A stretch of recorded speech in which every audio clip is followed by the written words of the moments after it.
విశాఖపట్నం ఆరిలోవ దుర్గా నగర్లో మహిళ మర్డర్ ఇటీవల సంచలనమైంది. దానికి సంబంధించి పోలీసులు కొంచెం సమయం పట్టినప్పటికి కూడా కేసుని ఛేదించడం జరిగింది. నిందితుడిని పట్టుకోవడం జరిగింది. మనకి విశాఖలో డైనమిక్ ఆఫీసర్స్ ఉన్నారు. మన ముందు ఇప్పుడు డీసీపీ క్రైమ్ లతామాధురి మేడం ఉన్నారు.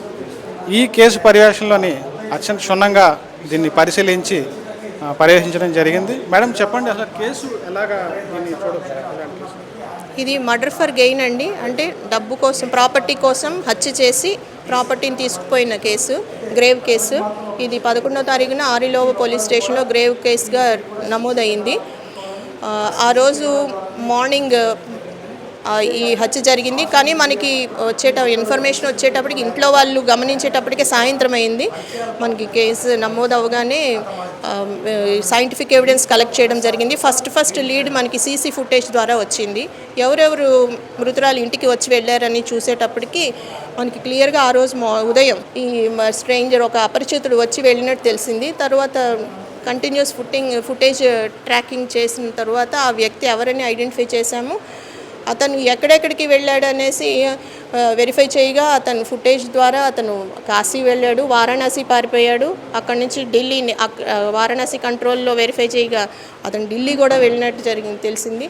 ఆ తర్వాత అక్కడి నుంచి రాయగఢ్, ఒరిస్సా రావడం, మరలా ఇప్పుడు చెన్నై పారిపోతున్న క్రమంలో పక్కా ఇన్ఫర్మేషన్తో మేము అప్రహెండ్ చేయడం జరిగింది. ఈరోజు రిమాండ్కి కూడా తరలిస్తున్నాం. ఈ కేసులో ప్రధానంగా మీకు అంటే సవాళ్ళగా అనిపించిన అంశం ఏంటి? అంటే ఈ పర్సన్ని ఐడెంటిఫై చేయడానికి మాకు చాలా కనీసం 1 కంప్లీట్ డే పట్టింది.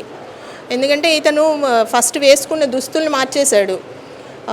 హత్య చేసిన తర్వాత వైజాగ్ రైల్వే స్టేషన్కి ఒక 6 ఆటోలు మారుకుంటూ పోలీసులు గమనించడానికి కష్టం అయ్యేలాగా అక్కడ రైల్వే స్టేషన్ దగ్గరలో తను వేసుకున్న డ్రెస్ కూడా మార్చేసి, క్యాప్ తీసేసి కంప్లీట్ డిఫరెంట్ వ్యక్తిలాగా రావడం జరిగింది. అయినప్పటికీ కూడా ఒక 10 టీమ్స్ ఇందులో పనిచేశాయి.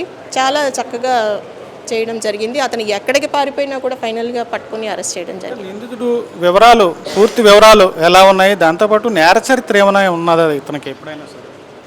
నిందితుడు బొబ్బిలి నివాసి. ఇతని పేరు శివగంగరాజు, 34 ఇయర్స్.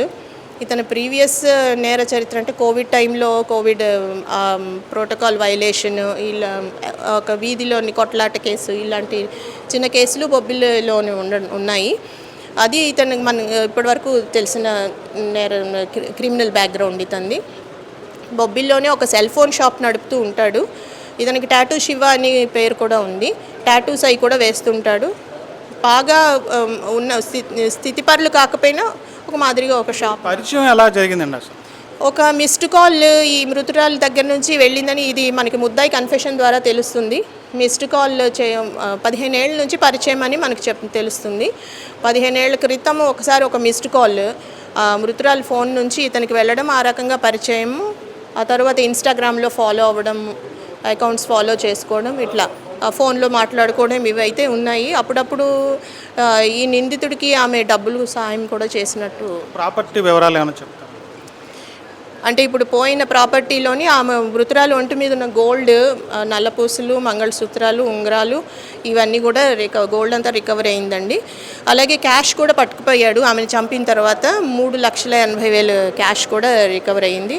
అలాగే నిందితుడు యూజ్ చేసిన క్రైమ్ వెహికల్, బైక్ అండ్ అతని ఫోన్ కూడా అతని పొజిషన్ నుంచి సీజ్ చేయడం జరిగింది. చూసారు కదా, పోలీసులు ఎలాంటి నేరం జరిగినా సరే నిందితుడు దొరకపో తప్పదు. ఎవరైనా సరే ఎలాంటి పరిస్థితుల్లో అయినా సరే పోలీసుల చేతిని తప్పించుకోవడం చాలా కష్టమని చెప్తున్నారు. నిందితులు ఖచ్చితంగా ఎలాంటి తప్పు చేయాలనుకునే వాళ్ళు అప్రమత్తంగా ఉండాల్సిందే, తప్పు చేయకుండా ఉండాల్సిందే. అదేవిధంగా బాధితులు ఎవరైతే ఈ మహిళ మృతి చెందారో ఇలాంటి ఒంటరి మహిళలు కానీ లేదంటే ఇతరత్ర అప్రమత్తం ఉండాలి. మహిళలు అప్రమత్తం ఉండాలి, జాగ్రత్త ఉండాలి. వీధుల్లోని కానీ ఏదన్నా హౌసెస్లో కానీ ఖచ్చితంగా సీసీ కెమెరాలు ఏర్పాటు చేసుకోవాలి. ఈ కేసులో కీలకంగా సీసీ కెమెరాలే పనిచేసాయని చెప్పి మేడం చెప్తున్నారు. పోలీసుల తాలూకా ప్రతిభ దీంట్లో ఖచ్చితంగా కనిపిస్తుంది. కెమెరామెన్ కృష్ణతో Sridhar, GT India news, Visakhapatnam.